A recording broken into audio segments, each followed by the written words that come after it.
So more than 3,000 VC-backed startups shut down last year. 1 in 5 funding rounds was a down round. That's up from 1 in 20 in 2021. The number of VCs that are actively investing in deals declined 40%. More than 250,000 tech workers were let go. And then we saw 650 corporate bankruptcies last year, and that's the highest number since 2010, so 13-year high. So you mentioned this idea of like this reckoning or this death march. It feels like the death march has sort of occurred in 2023, but it sounds like what you're saying is that this will, at the very least, continue and potentially get even worse. Is that what you think will happen in 2024? Oh, yeah. These companies think they went through the valley of death in 2023. They haven't even gotten to the desert floor yet.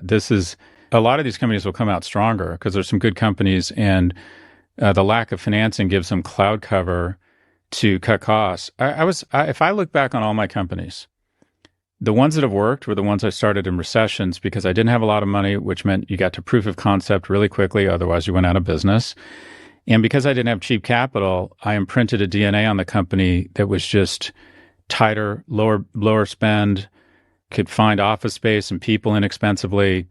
And then once the market came back, I had winds at my back. I had a company doing $5 million. The company comes back, the economy comes back, and boom, we just take off. We're into the races and we have the right DNA.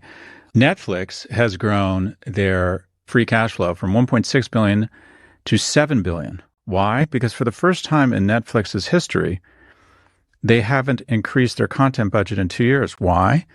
Because there was a universally multilaterally enforced pause in spending called the strike. And the company that had the pre-existing deepest well of content that wasn't time-based, it wasn't late-night TV, it wasn't sports, was, in fact, Netflix. And they just ran away with it. And they continue to execute really well. The result is a company that now has incredible valuation they can use for acquisitions and also to reinvest in the company. And what have they done?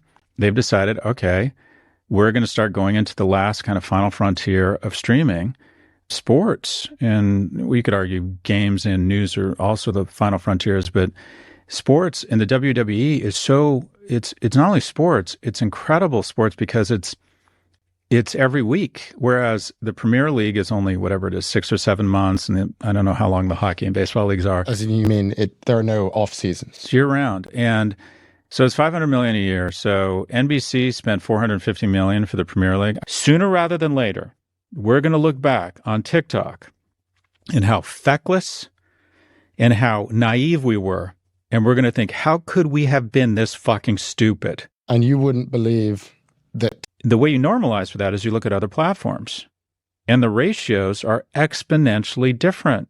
They're so starkly different that what is coming into sharp relief here is that this isn't just a reflection. I believe that young people are dramatically more pro-Palestinian for good or bad reasons. Let's not even argue about that, than older generations. That's clear. That's clear. That does not explain 54-1.